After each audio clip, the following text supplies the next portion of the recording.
Hola, ¿cómo están? Hoy es 26 de septiembre de 2023. Quiero contar un testimonio acerca de cómo lidiar con el hermano que yerra. Resulta que este testimonio, esta experiencia, en realidad nunca la quise grabar porque no es lindo grabar esta clase de cosas, ¿no? Y a medida que iba pasando el tiempo, siempre iba teniendo este pensamiento en mis charlas con Jesús: este testimonio nunca lo conté, esto nunca lo grabé. Y quién sabe si no me estoy guardando algo que le va a servir a otra persona. Hasta que hace unos días, hablando con una amiga, justamente del mismo tema, le conté el testimonio. Y bueno, fue un testimonio que era justo para esa charla que estábamos teniendo sobre este asunto, ¿no? De cómo lidiar con el hermano que yerra, con la ofensa muchas veces de la otra persona. Y luego de esa charla, el día de ayer, de nuevo venía esta impresión fuerte a la mente de: no contaste este testimonio, no te lo guardes. Y justamente estos días estuve recordando algunos testimonios que no había contado y los estuve grabando. Así que creo que esta dirección, esta impresión, podía venir de Dios. Y hoy a la mañana, como parte de mi culto personal, que estoy leyendo muy de a poquito los libros de testimonios para la iglesia en orden, porque mi plan es llegar quizás en unos años a leerlos todos juntos, a los 9 tomos, pero no rápido, sino meditándolos, masticándolos y sacando mensajes que me puedan servir a mí y le puedan servir a los demás.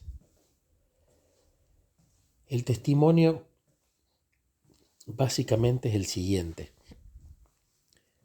Resulta que había una persona en la iglesia querida con la cual tenía una buena relación, pero había un comportamiento que no era el mejor, un hábito. Yo lo sabía y en general, a veces, en distintos grupos, me fui encontrando que había personas que también se daban cuenta de esto. Pero ¿qué pasaba? Se quedaba en la charla, en la apreciación de una conducta o de un hábito que no estaba bueno en esta persona. Pero nadie hablaba con esta persona. Nadie se lo decía. Sin hacer aquí una crítica a la iglesia, sino por el contrario, o mejor dicho, una crítica constructiva o una observación. Yo, que vengo del mundo y que vengo de una familia donde siempre los problemas se hablaron, se usaron buen tono de voz, donde el equivocarse no era ser peor, donde el pedir perdón y el admitir la equivocación eran vistos como algo valorable, donde el llorar no estaba mal, donde el perdonarse era lo mejor, y donde siempre se pudo hablar de cualquier tema, de cualquier índole, sin necesidad de vergüenza o reprensión por parte de mis padres. Yo fui criado en un ambiente donde se hablaba de todo y donde todos se apoyaban y donde las críticas eran hechas con mucho amor. Y usualmente esas charlas terminaban con abrazos, con besos, con te amos. Entonces, creo que por eso nunca me costó reconocer errores, o pedir disculpas cuando me equivocaba. Después uno quizás pueda ser más o menos terco en darse cuenta de lo que hace y de saber si es un error o no.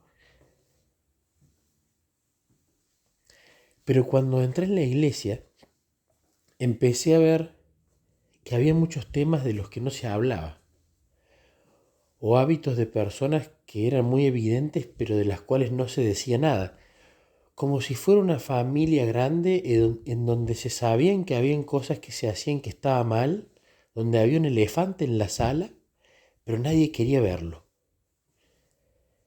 Y lo vi en muchas cosas y me llamó mucho la atención eso. ¿Por qué no hablarán los problemas? ¿Por qué no se juntarán con ese hermano o hermana y se lo dirán? Y veía que había mucho temor a la ofensa y que muchas veces se tomaba la ofensa del otro como un pecado propio.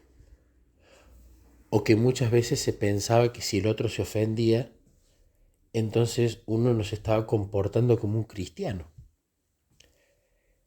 Pero se me venían mucho a la mente los ejemplos de cómo obró Jesús. Jesús, cuando él transgredía a propósito los mandamientos del sábado, mandamientos de hombres, tradiciones,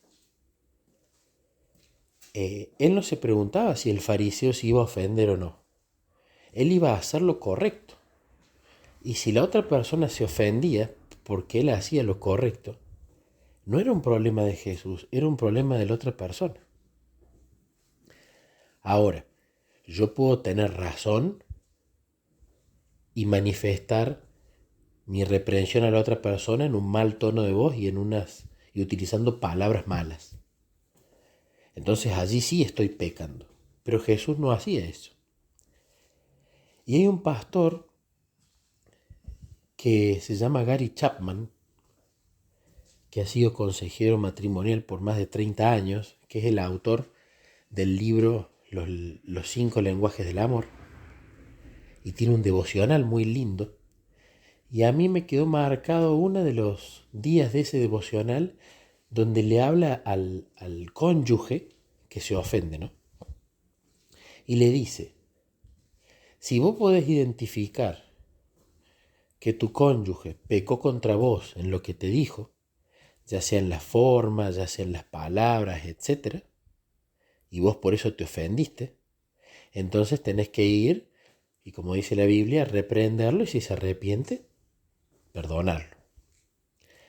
Pero le decía, si no podés identificar en qué pecó contra vos, entonces tu ofensa no es un problema del otro, es un problema de madurez propio.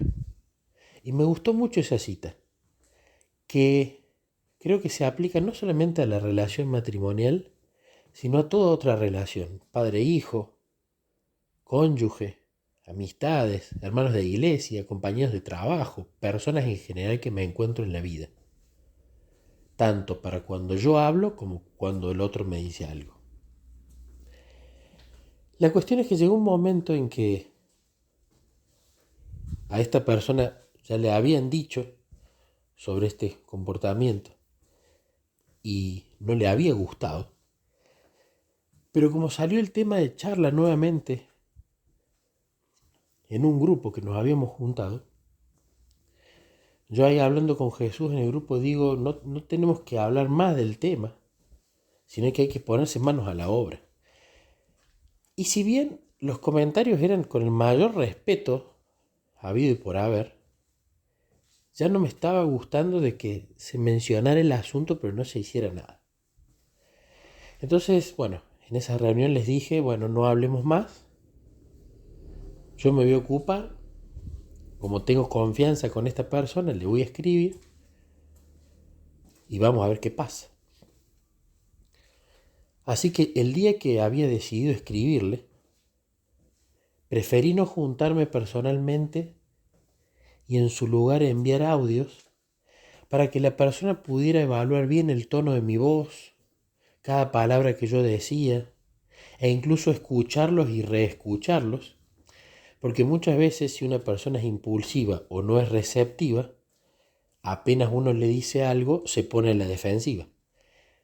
Quizás la primera vez que escuchase los audios no le gustasen, pero quizás al no estar yo allí, si los escuchaba una y otra vez, ya cuando ya uno se baja la ira o el enojo y se pone en calma, entonces uno puede ser más objetivo. Pero esa mañana no quería hacerlo, porque temía que esta persona se enojara. Y había una relación cordial, había una relación de amistad. Hasta que en la meditación de esa mañana, que yo la venía haciendo en orden cronológico, seguía con Jeremías. Y en la meditación de esa mañana, Jeremías, parafraseando, le decía a Dios, no quiero ir a anunciarles esto que vos me estás pidiendo. Y Dios básicamente le decía a Jeremías, vos tenés que ir y anunciar eso, sé valiente. Entonces cuando medité sobre eso y leí sobre eso, tocó mi corazón, vi el paralelismo con mi vida y decidí enviarle los audios. Lo bueno que pude tomarme el tiempo de grabarlos, de que sean varios audios, de separar temas en cada uno de los audios. Y por sobre todas las cosas,